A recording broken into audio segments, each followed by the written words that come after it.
I'm gonna quickly go over the Vikings and Eagles game and then give my projected 53-man roster with an asterisk. I'm gonna get right into it. The game just ended. I literally just got done finishing the 53-man roster projection.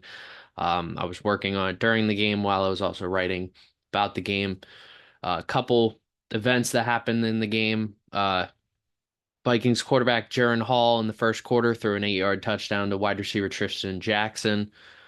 Eagles running back Tyron Davis Price fumbled the ball, and Vikings defensive lineman Jalen Redmond recovered at the Vikings 36-yard line.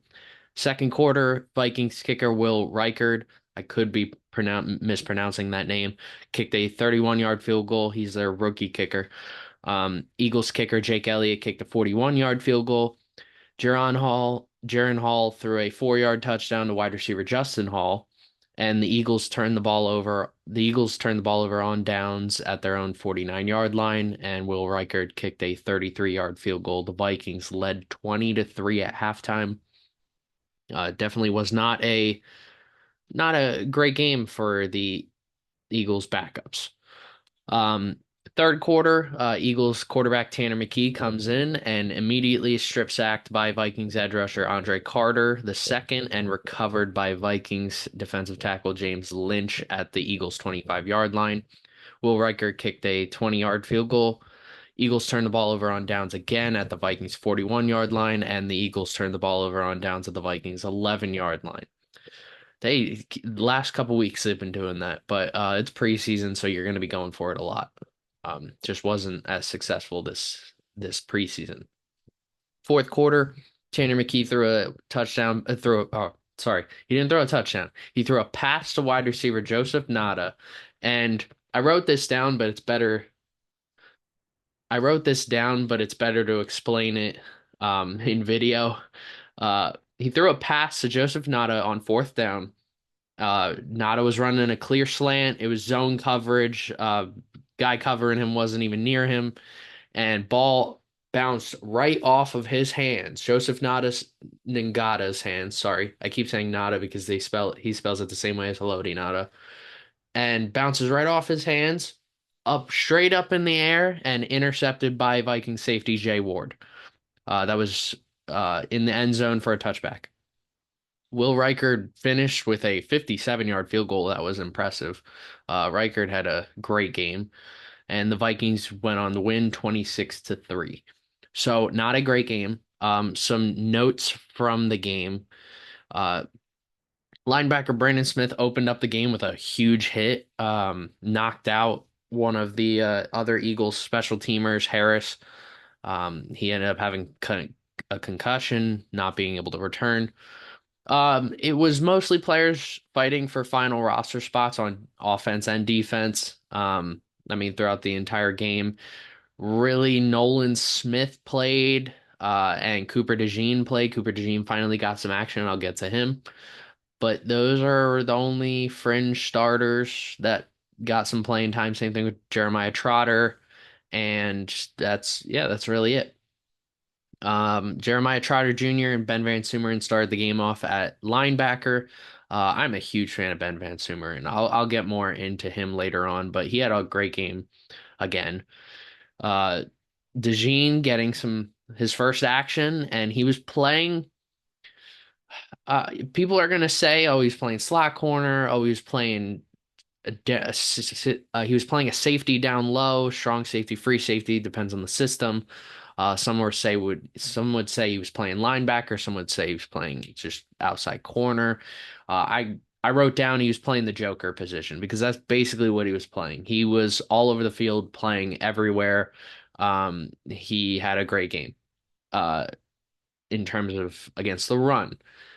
In pass coverage, if he was playing against a better wide receiver, he would have allowed 2 touchdowns in this game. Just because the 2 touchdowns you know what? I'll get to them. I wrote them down, but I'll get to them. Oren Burks got some playing time. First time seeing him. He's had an injury, and I don't. I don't know if he really necessarily made enough of an impact to stay on this team. Tristan McCollum and Eli Ricks had a lot of great plays. There was one catch that I know people are saying, "Oh, Eli Ricks, that should be his man." Eli Ricks should not be covering that route. Eli Ricks, I've seen it on social media already. Eli Ricks was playing man coverage with his own guy. He's following his own guy. That's on a linebacker to go out and cover the back coming out wide in a wheel route. Um, but yeah, they both had a lot of great games. Tristan McCollum had an interception, but it was called back due to a penalty by Cooper DeJean. McCollum has been very good this offseason, or this preseason. Offense offense opened up with all players on the cusp of the roster. Sirianni approached the final week more seeing what all these players can do before cuts happen. Tyrion Davis Price, I'm probably butchering that first name. I know the pronunciations for these players just came out. I really quick scanned over them. Most of the guys I knew how to pronounce. Most of them were like Jordan Mailata, Quinyon Mitchell, stuff like that. But Davis Price saw some action to start the game, but he fumbled. He looked really good before that. He was averaging around 6 yards per carry before he fumbled, and then he goes and fumbles. I really thought at that point, I was like, oh, maybe he's gonna be the third running back on the team, but then he fumbled. Julian Aquara, first time seeing him get any sort of momentum, and he had a really good game. He showed up with a key sack on 3rd and goal, which led to a field goal. Him and Thomas Booker played very well the entire game. Thomas Booker has been impressive this preseason. Zach McPherson was struggling in coverage. I know he's coming off the injury, and from last season, he was not able to bring guys down. He just couldn't cover anything. I kind of feel bad for him right now. Getting back to Cooper DeJean, he could have allowed 2 touchdowns to Lucky Jackson. If Lucky Jackson knew how to drag his back foot in bounds, then that's 2 touchdowns DeJean could have allowed. So, and on top of it, the one interception that McCollum had. DeJean, I know he said he wanted to be aggressive. He can't wait to hit someone. I know. I love it. I love the intensity. He chipped a receiver, which led to a penalty on the interception. He really didn't need to do that. Yeah, I mean, DeJean showed like he can be really good. But he in coverage didn't look that great. He looked a little sluggish. I think it's just him getting back in the playing shape. I'm sure this is not how he normally plays. I think he was just getting beat on the jump a little bit. So he's got to work on some boundary skills in terms of coverage, and I have a lot of promise for him. I think he's as a joker position. I think that's perfect for him because when he was drafted, I thought, man, this guy could really play linebacker if we need him to. If the secondary has enough good players, he could play linebacker. Um, yeah, I mean, we'll see. Kenny Pickett cannot seem to do much of anything in this game. Tanner McKee, I know, had a bad game too, but a lot of it was McKee had a lot of bad players playing with. Pickett just seemed like he couldn't get any rhythm going. It seems like that he's just getting worse and worse. Um, I don't know if he's going to make the roster. I wrote that down, but we'll get to that. Ben Van Sumeren continues to be awesome. I love Ben Van Sumeren. He plays with such intensity. He could be a starting linebacker. He's not great in coverage. He's improving there, and that's why he's young. But man, he's really good at tackling. He's really good at run support. He's really good at that part of football. Um, and I feel bad that he's continues to not get enough playing time as a starter. Um, he looks awesome every time he's on the field. EJ Jenkins dropped a touchdown in the third quarter from McKee went right to his hands. He dropped it. Next play on fourth down, McKee somehow got a pass off with a guy hanging on his leg, but it resulted in a turnover on downs. It was incomplete. I don't know how McKee got that play off. That was some Wentz stuff. I've seen Wentz do. I remember Wentz doing those things. So, but I mean, he couldn't do much because of the players he was playing with. I do think if McKee had the talent that the Eagles normally have, with A.J. Brown, Devonta Smith, Dallas Goedert, Jahan Dotson, Saquon, Will Shipley, the offensive line, I think he can definitely show his talent. Um, Final note from the game, Brett Toth looked versatile. I mean, dude can play center, guard, and tackle. Um, he looks solid enough that we need him to make the 53-man roster because if someone gets hurt, he's perfect to play any position on the offensive line. And now, with that being said, I'm going to get into my projected 53-man roster. I'll go position by position, offense, defense, special teams. Um, be it changed a little bit. I'll get into specific positions here and there, but we'll start with offense. So Jalen Hurts obviously making the 53-man roster. Tanner McKee definitely should make it. He hasn't shown that he shouldn't make it. I know Sirianni said Pickett's our QB2. Really? No, he's not. If Pickett has to come in for Hurts, the city of Philly will be screaming at Sirianni. Uh, which speaking of that, I do think Pickett makes a 53-man roster because it just seems like the team wants him to be there. It seems like he's kind of fit here, and the Eagles did trade for him, so they kind of just want to see can they fix him. I don't think they can. Yeah, so yeah, I do have Pickett making the 53-man roster. I think when it comes to building a team, I think you need to have three quarterbacks. It's very possible it's just Hurts and McKee, but yeah, Pickett's gonna more than likely make this roster. And plus, if he were to be a free agent, I know if he were to get cut, I know some team out there is gonna pick him up. Um, Running back. Saquon is obviously making it. Will Shipley's obviously making it, and this is the toughest one because I expected another running back to show up during preseason, especially with Kenneth Gainwell not really playing all that much. But it just doesn't seem like any of the other running backs did that much to make a name for themselves and put themselves on the 53 man. So I'm gonna keep Kenneth Gainwell. He didn't play much last week. He didn't play much this week. So that tells me he's already made the team. Wide receiver, this is probably the most interesting position. Top three are going to be obvious. A.J. Brown, Devontae Smith just traded for Jahan Dotson. Um, my reaction to that, I love Jahan Dotson. Really quick reaction to Jahan Dotson. Jahan Dotson is my second favorite Penn State player of the last 10 years. Behind Saquon. Saquon's one of my favorite players ever. And I know people will say, "What about Micah Parsons?" I love Micah Parsons. Easily third, my third favorite Penn State player.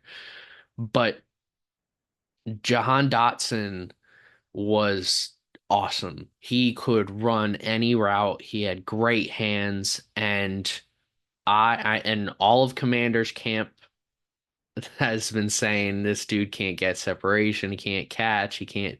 And I'm thinking none of this is how he was at Penn State. Like the complete opposite. All those strengths are suddenly all his weaknesses. Didn't make any sense. I think it had to do with change of scheme in general, just over the last couple years. Quarterback play. I thought maybe with Jaden Daniels that he would be more successful. I thought it would be awesome have if from an outside perspective, seeing Daniels with McLaurin and Dotson, and then you draft Luke McCaffrey, who I've heard is the wide receiver 4 this morning. Um, I thought, wow, that's a pretty good roster to give a rookie quarterback. But and then you get rid of Dotson. I'm so happy. I'm so thrilled. I've already looked into getting a jersey, but he's probably gonna change his number. He's wearing 87. First time a player has worn 87 since Brent Selleck. Um, but he didn't wear it today because he wasn't suiting up. So my assumption is he's going to change his number. I think I've looked at some of the numbers. As of now, recording, he can't wear 0 to 19, and then 80 to 89. Right now, 87 was the only available number. So he had to get that. I mean, he could wear something from 20 to 49, but that's a weird number. Not many receivers wear that. So I think he might wear 13 when Will Greer gets cut. Um, so yeah. Anyways, I love Jahan Dotson. I love the pickup. Devonta Smith, Jahan Dotson are two of my favorite college receivers ever, and it just so happens now they're probably my number one and number two college receivers that I've watched in terms of just how much I like them. Um, and now they're both on the Eagles, so that's just awesome. Yeah, Dotson's making it obviously. So we got AJ Brown, Devonta Smith, Jahan Dotson. I think Britton Covey makes it. I think he showed enough. He showed enough even in the first preseason game that he didn't even need to play preseason two, week two, all that much, and he didn't play anything in week three. I think Covey's locked up a spot. If this was this time last year, I didn't like Covey. I said we need to cut him, trade him. He can't return, he can't catch, but he looks so much smoother. He looks more comfortable playing in the slot. So, and as a returner, I mean, the one return that was big return, he didn't, and I mean, he looks better than ever. So I'm actually shocked that the Eagles even traded for Dotson because I thought Covey would be a great wide receiver 3. But either way, I like this. Johnny Wilson at 6'6", um, is your wide receiver 5, is pretty crazy. Johnny Wilson looks great blocking. For a wide receiver, he blocks amazing, and it's obviously his size. It's a mismatch for any corner, or for anyone, frankly. So yeah, Johnny Wilson has to make this team. If Johnny Wilson doesn't make this team, that's frustrating, because he will go sign somewhere else and he will be a threat immediately. So this is where I had issues. In fact, this is the last player I had added to this to the 53 man. Anais Smith. I probably have been pronouncing that wrong up until today when the pronunciations came out. Anais Smith. Um, I have him making the roster, even though I don't think he should make it. I don't think he's proven anything at receiver or returner to be successful. He might be a good gunner. So I don't think he should make it, but he probably will, which is why he's on here. Paris Campbell not on here. I think the injury with Campbell brought him down to earth. Trading for Dotson proved that I don't think Campbell's going to make it. Although if and plus Campbell, if you cut in Anais Smith, some other team's going to pick him up because he's young. Paris Campbell, a little different. Not many teams are going to want him because he's a little older. So either way. Tight end. I think there's quite a few tight ends that should make this team, after Dallas Goedert and Grant Calcaterra. That tight end 3 spot has been a big question. We got Alberto, EJ Jenkins. Those are the two notable names that have been fighting for it. I think EJ Jenkins should be on the 53-man roster, but for this, I'm going to say he's probably not. I think they're more likely to put him on the practice squad, and then bring him up to tight end 3 eventually, or if someone gets hurt. So yeah, I 2 tight ends, it's a little weird. I think that would change eventually very soon. So let's get into the offensive line. I wrote down offensive line and then I divided it into positions. Um, so I have four tackles, Lane Johnson, Jordan Mailata obviously making it. Fred Johnson did not suit up, tells me he's already made the team. Darian Kennard has looked very good, and I think he should make the team. Um, Mekhi Becton is going to make it at guard. Landon Dickerson's going to make it at guard. Tyler Steen's going to make it at guard. And these two others are just the big question marks. Trevor Keegan, I think should make the team, and I think we have five. Here's five guards on here, but Brett Toth, he can play every position. You have to have him on this team. You can't just let him go and hope to get him on the practice squad. I don't like that idea. He should be on this team.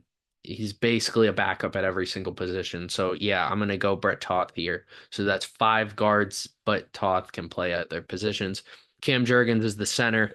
Backup center was probably the biggest question mark for me.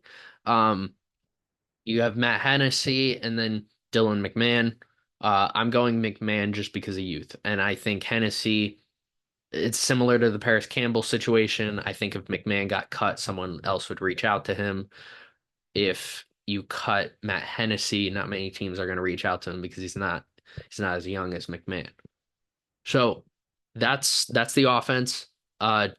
Defense, we have I have it divided into interior defensive linemen, edge rushers, linebackers, off-ball linebackers, corners, and safeties. So interior defensive linemen, I got Jalen Carter, Jordan Davis. Those guys are making it. Marlon Tuipulotu, Milton Williams. Those are big four. The big four, those guys are definitely making it. If somehow Tuipulotu or Milton Williams didn't make it, they're going to be going somewhere else, maybe being starters. Uh, the fifth interior defensive lineman spot, there's a couple guys, Moro Ojimo. I mean, Moro Ojimo's and plays a whole D line. So, I mean, he was rushing the edge off the edge a little bit today.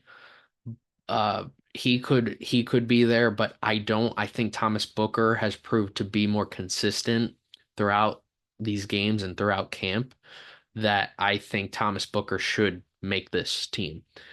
So that would be the fifth interior defensive lineman spot. Plus, if you're doing a five-man front, you'll have Carter and Jordan Davis and Milton Williams or Tui Pelotu, more than likely Milton Williams playing in the three. And if one of them gets hurt, you throw in Tui Pelotu. If two of them were to get hurt, you throw in Booker. And then Brandon Graham can also play that, which speaking of Brandon Graham at edge rusher, Brandon Graham's the most obvious. He's making this team in his final year, definitely making this team. Bryce Huff making this team. Nolan Smith making it. Jalix Hunt. Although Nolan Smith has been very disappointing, which is why he was one of the fringe starters that was playing all throughout today. He just I don't think Vic Fangio likes what he's seeing out of Nolan Smith, so he's playing him more or trying to get him more reps to see what he can do. Um, but Brandon Graham, Bryce Huff, Nolan Smith, Jalix Hunt, Josh Sweat, five edge rushers. That's all you need. Those are the five edge rushers. You can just put a stamp on it. If anyone's not making the team, it's probably Josh Sweat. Um, just because he just didn't look great last year, but I don't know. There's really no reason. Those are the five edge rushers. Linebackers, I think we know the four that are making it. It should be five. It should be Ben Van Sumeren on this team, but that's not going to happen. It's going to be Devin White. It's going to be Zach Bond, even though I don't like that at all.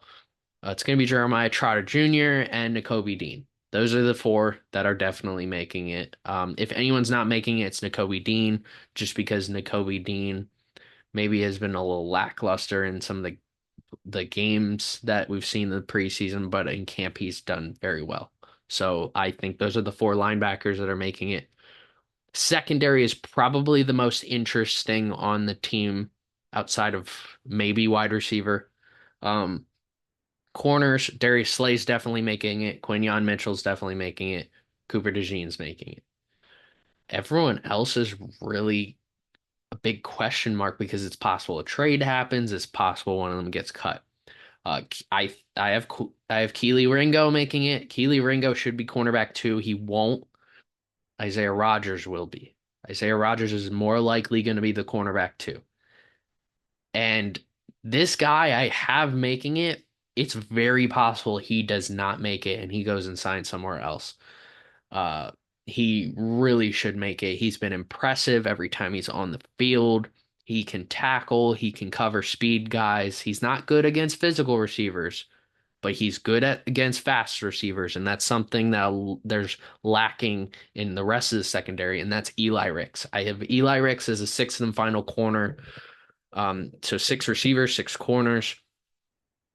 I think Eli Ricks should make this team. Safeties, Reed Blankenship, CJ Gardner-Johnson, those are obvious. James Bradberry was the biggest question mark going into today. If you asked me 24 hours ago, if you asked me, frankly, 8 hours ago, do you think James Bradberry makes this team? I would have said no. Uh, he didn't suit up. I think he'll make this team or he's going to be traded. They're working on a trade or he'll be kept. So right now, I think he's going to be kept. Avonte Maddox, or it's very possible they told him, "Hey, we're going to be cutting you. Um, do you want to play in this game and show people what you can do, or do you think that you've shown enough film and just rest?" And it's possible he said, "I'm just going to rest." Either way, I do think that was a telltale sign that he's going to be on the 53 man. Avonte Maddox proved that he's still very good and he's definitely making this roster. By the way, Bradbury and Maddox, I have listed as safeties because that's what they're playing. Sidney Brown is on the pup list, so he does not count against the 53 man. When I tell you all the players, it'll be 52 players, but I do think Sidney Brown being taken off of the pup list will be the 53rd. So when I say 52 man roster, 53 man roster is actually going to be 52 plus Sidney Brown eventually. And then the obvious three, Jake Elliott's going to be the kicker, Braden Mann's going to be the punter, Rick Lovato is going to be the long snapper. Those are the obvious ones. No special teams battles this year. Practice squad guys, I do have six guys that I'd like to see on the practice squad. And it's, you know what? It's very possible these guys make the 53-man roster. Ben Van Sumeren is my number one. I am a Van Sumeren fan. Van Sumeren looks so good, and he should make this team, and he more than likely will not. EJ Jenkins can definitely make this team. I don't know if Albert O will make this team. If Albert O makes this team instead of EJ Jenkins, they might just value him maybe more as a blocker. I don't know. Moro Ojumo, I might pronounce. I've probably been pronouncing his name wrong since he was drafted. Um, so he's another guy. He could make this roster. I don't think he will. I think he'll go into the practice squad. Kendall Milton as a running back. Out of all the running backs, besides backing up Shipley and Saquon, Gainwell hasn't shown much, but Kendall Milton's really the only guy that's shown anything. So if Gainwell gets cut, he's definitely the running back that they're keeping. But I think he'll end up going to the practice squad. I think that's where I think he works out there more. This guy is probably the number one guy that I think would be on the 53-man roster because of special teams and his other contributions. And that's Tristan McCollum. McCollum's had an incredible camp in preseason, and at safety, he's proved to be very talented. They're not very. I'm not saying like he's not like an all pro, but it proved that he should be on this team. It's just there's a lot of depth at safety. I think he should be on the practice squad, but if Sidney Brown is still on the pup list to start the season, he will more than likely be the guy coming in as the 53rd man so that he can fill in on special teams. And then finally, Patrick Johnson, the hero of the first game, him, Van Sumeren, and Patrick Johnson. Patrick Johnson, linebacker or edge rusher. Um, he's another guy. I don't think he's going to make the team, but I would love to see him as a practice squad guy. If someone gets hurt and he's going to be coming in, I'd be more than happy to welcome him. But yeah, those are the six guys. Will Greer's not definitely not making it. He might be the practice squad quarterback. I don't know. Um, yeah, that's really it. Not really any surprises. Was and wide receiver was really the one that I questioned the most because is Paris Campbell going to make this roster? I don't. I just don't think so. So, and last bit of news, I'm wearing his jersey. Jeffrey Lurie announced LaShawn McCoy will be going into the Eagles Hall of Fame for the Jaguars game this season. So Shady, obviously was going to be in. Nobody's worn 25 since then. I wouldn't be shocked if they just end up retiring his number that same day. I mean, he's one of the best running backs of the last decade, all decade team running back. Right, he's more than likely he should be going into the Pro Football Hall of Fame someday. Yeah, but that's really it. 53-man roster predictions and Eagles Vikings recap. Um, interesting. So, I will see you after the Brazil game. That will be interesting. Or maybe you'll see me before then in some videos. I have some other videos that I'm gonna be working on soon. But all right, let's go Eagles.